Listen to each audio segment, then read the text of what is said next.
हर पल जियो ड्रामा मन मर्जियाँ बन चुका है बहुत ही ज़्यादा इंटरेस्टिंग। उसमें हमें दिखाया जाएगा कि हादी जो होता है वो प्रोफेसर साहब के साथ आ जाता है ज़ारा के घर।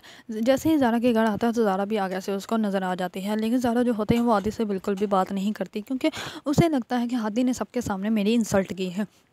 इस बार हादी जो होता है वो अंदर चला जाता है, तो जैसे ही सब लोग बातें कर रहे होते हैं तो इस बार हादी जो होता है वो ज़ारा की ताई जान से पूछता है कि मेरी फूफा की शादी इसी घर से हुई थी। इस पर वो कहती है कि हाँ इसी घर से हुई थी और वो बहुत ज़्यादा प्यारी लग रही थी। उसकी सारी रस्मात में हम लोगों ने ही अदा की थी, उसका निकाह भी हमारे घर ही हुआ था और सब कुछ बहुत अच्छे से हो गया था। इस बार वो कहते हैं कि जब वो आपके दादू से मिलने जा रहे थे तब वो इसी घर से रेडी होकर गई थी और वो बहुत ही ज़्यादा प्यारी लग रही थी। उसकी कुछ चीज़ें अभी भी मेरे पास हैं। इस पर जो होता है ज़ारा इतने में आ जाती है तो हादी जो होता है ज़ारा को देखकर कहता है कि अब तो हम आपके रिश्तेदार हैं, अब तो आपको हमें एक्सेप्ट करना ही पड़ेगा और मैं आपको लेने आया हूँ, आपको हमारे घर चलना पड़ेगा। इस पर जो ज़ारा होती है वो कहती है कि नहीं बिल्कुल भी नहीं, आप वो इंसान है जिसने मेरा सबके सामने तमाशा बना दिया था। इस बार जो ज़ारा की होती है ताई वो कहती है कि क्या मतलब क्या हुआ है इस बार, क्योंकि उन्हें तो कुछ पता ही नहीं होता कि हुआ क्या है।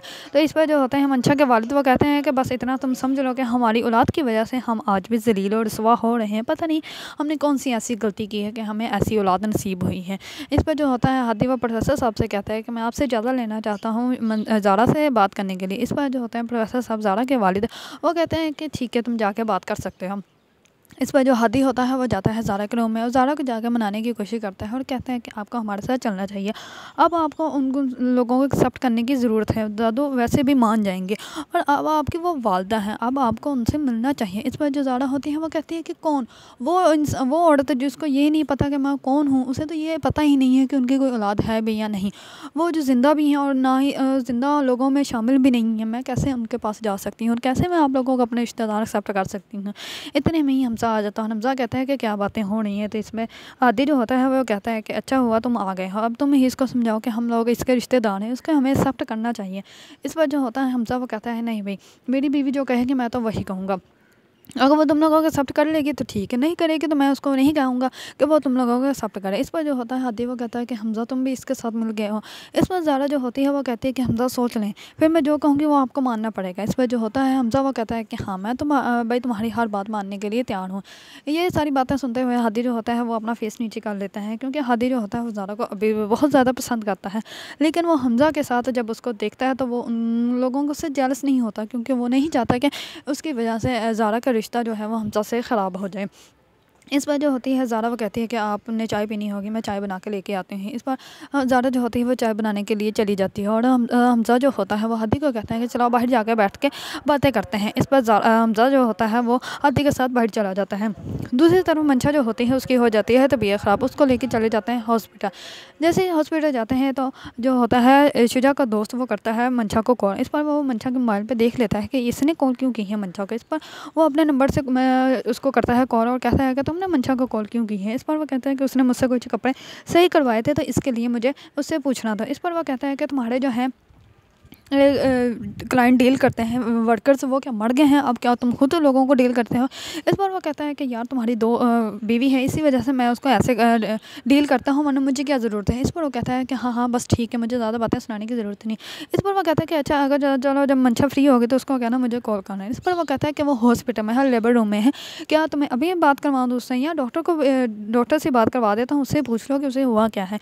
इस पर जो होता है उसका दोस्त वो कॉल कट कर देता है, क्योंकि उसे पता चल जाता है कि शुजा को उस पर शक हो गया है और शुजा जो है अब उस पर इल्ज़ाम लगा रहा है और वो उसको बुरा भला ही कहेगा। इसी वजह से वो उसकी कॉल कट कर देता है। दूसरी तरफ आती है डॉक्टर, तो डॉक्टर जैसे ही आते हैं तो वो शुजा को कहती है कि हम लोगों को ऑपरेशन करना पड़ेगा, क्योंकि अब मंशा की इतनी बहुत ज़्यादा तबीयत ख़राब हो गई है, जिसकी वजह से हमें ऑपरेशन करके बच्चा निकालना पड़ेगा, वरना हो सकता है कि बच्चा या उसकी माँ जो है वो दोनों ही मर जाए। इस पर शुजा जो होता है वो कहता है कि ठीक है, जैसे आपको सही लगता है आप वैसे करें। दूसरी तरफ उसकी नौकरानी भी साथ होती है, तो शुजा उसको कहता है कि तुम यहीं पर रुको, मैं आता हूँ। शुजा जो होता है वो डॉक्टर के साथ चला जाता है। दूसरी तरफ हादी जो होता है वो सीरत को लेकर आ जाता है ज़ारा के घर। हमजा जो होता है वो उन लोगों के लिए चाय और बिस्किट वगैरह लेकर आता है। तो सीरत जो होती है वो बहुत ज़्यादा मनाने की कोशिश करती है। वो कहती है कि ज़ारा तुम्हें जाना चाहिए, तुम्हें मिलना चाहिए, तुम्हारी वालदा है, अब ऐसे तो तुम्हारा रिश्ता बनेगा और अब तुम मानो ना मानो लेकिन फिर भी हम लोग तुम्हारे रिश्तेदार हैं और तुम भी हमारी हो, तो तुम्हें उस घर में आना ही पड़ेगा। इस पर जो होते हैं ज़ारा वो कहती है कि नहीं मैं नहीं जाऊँगी, मैं ऐसे इंसान के साथ कैसे जा सकती हूँ जिन्होंने मेरी ज़िंदगी मैंने सारी ज़िंदगी उन पर फातिहा पढ़ी हो, आज मुझे पता चल गया कि वो ज़िंदा है और वो ऐसी ज़िंदा है कि उन्हें पता ही नहीं कि उनकी कोई बेटी भी है जो कि ज़िंदा है, जो उनके सामने है, वो मुझे कभी पहचान ही नहीं सकती। इस पर जो होती है सीरत, वो कहती है कि तुम उनसे राब्ता रखोगे, उनके साथ रहोगे तो वो ठीक हो जाएंगी, जब तक तुम उनके साथ नहीं रहोगे वो कभी भी ठीक नहीं होंगे। और उनको एहसास हो जाएगा कि वो तुम्हारी वालदा है।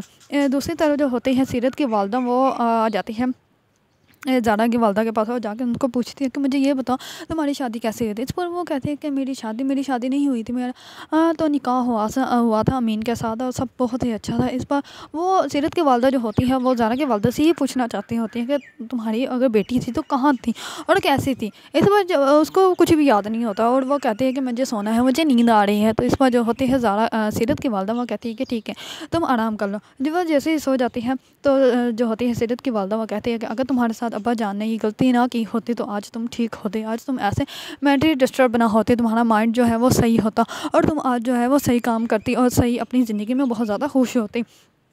दूसरी तरफ जो होती हैं हादी जो होता है वो ज़ारा को मनाने की बहुत ज़्यादा कोशिश करता है और उसको कहता है कि तुम हमारे घर हो। इस पर वो कहती है कि नहीं मैं नहीं आना।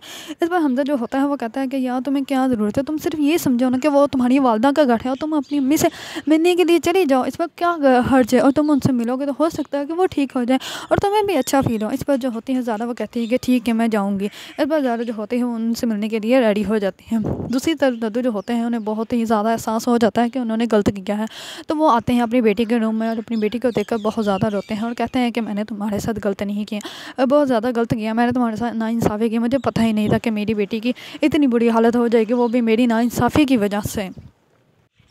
दूसरी तरफ मंशा की वालदा जो होती है वो कहती है कि पता नहीं हम प्रोफेसर साहब आप तो इतने पढ़े लिखे हैं, आपको तो पता है, आप कहीं से पता लगवाए ना कि हम लोगों ने ऐसा कौन सा गुनाह कर दिया है जिसकी वजह से हमें ऐसी औलाद मिली है, जिसकी वजह से हम लोग आज भी ज़िल और रसवा हो रहे हैं। हमें समझ नहीं आ रहा है कि मंशा की हम लोगों ने तरबियत करने में कौन सी ऐसी कमी कर दी है कि वो सब कुछ हासिल करने के बाद भी उसे ऐसा ही लग रहा है कि उसने अभी तक कुछ भी हासिल नहीं किया, उसको तो सुकून ही नहीं आ रहा। इस पर जो होते हैं मंशा के वालिद वो कहते हैं कि पता नहीं हमने कौन सी ऐसी गलती कर दी थी कि जहाँ हमारी बेटी ऐसी हो गई है। उस पर उनको वो सारा वक्त याद आ जाता है कि जब उसने शादी की थी और उसने कहा था कि इसकी सारी ज़िम्मेदारी मेरी है, मेरे साथ जो भी होगा वो मैं खुद ही भुगतूंगी। दूसरी तरफ मंशा के घर होती है बेटी पैदा और ये जैसे ही खबर मिलती है सीरत की वालदा का तो वो बहुत ज़्यादा खुश होते हैं और वो घर आते ही अपनी बेटी को कहते हैं कि आज तो बहुत ज़्यादा खुशी का दिन है। इस पर सीरत जो होती है वो कहती है कि क्या ऐसी कौन सी खुशखबरी है। इस पर सीरत की वालदा कहती है कि मंशा के घर बेटी हुई है। इस पर सीरत जो होती है वो बहुत ज़्यादा अबदीदा हो जाती है कि मंशा अब माँ बन गई है और शुजा अब बाप बन गया है। अब तो क्योंकि सीरत जो है वो अभी भी शुजा को मोहब्बत करती है क्योंकि वो उसके निकाह में थी, इसी वजह से उससे मोहब्बत करती है। और इस बात का इल्म जो सीरत जो होती है वो ज़ारा को बताती है तो ज़ारा बहुत ज़्यादा खुश हो जाती है और ज़ारा जो होती है वो अपने अब्बा को बताने जाने लगती होती है। इतने में ही हमजा आ जाता है। हमजा कहता है कि क्या हुआ है, तो वो हमजा को कहती है कि मंशा के घर बेटी पैदा हुई है। जैसे ही वो सुनता है तो उसके हाथ से मोबाइल नीचे गिर जाता है। इस पर ज़ारा जो होती है नीचे से मोबाइल पकड़ के हमजा को पकड़ा देती हैं और कहती हैं कि क्या हो गया, चीज़ें भी आपसे नहीं संभाली जाती, मैं आती हूँ अब्बा को बताकर। क्योंकि जो है हमजा वो अभी भी कहीं ना कहीं मंशा को मोहब्बत करता है। वो मंशा को अपने दिल और दिमाग से तो निकाल सकता है लेकिन अपने दिल से नहीं निकाल सकता। उसकी मोहब्बत कहीं ना कहीं आज भी ज़िंदा है। जैसे ही वो ये सुनता है तो वो बहुत ज़्यादा अबदीदा हो जाता है।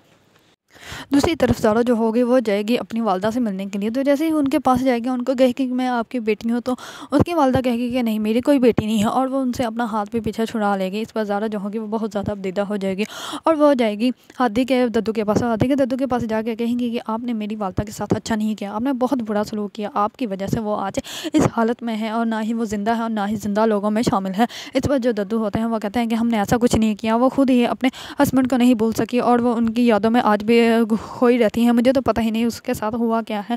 इस पर जो होती है ज़ारा वो बहुत ज़्यादा गुस्से से वहाँ से चली जाती है और दद्दू जो होते हैं वो बहुत ज़्यादा अबदीदा हो जाते हैं। अगर आप लोगों को ड्रामा मन मर्जियाँ पसंद है और इसके बारे में न्यू अपडेट जानना चाहते हैं तो मेरे चैनल को लाइक कमेंट एंड सब्सक्राइब करना मत भूलिएगा।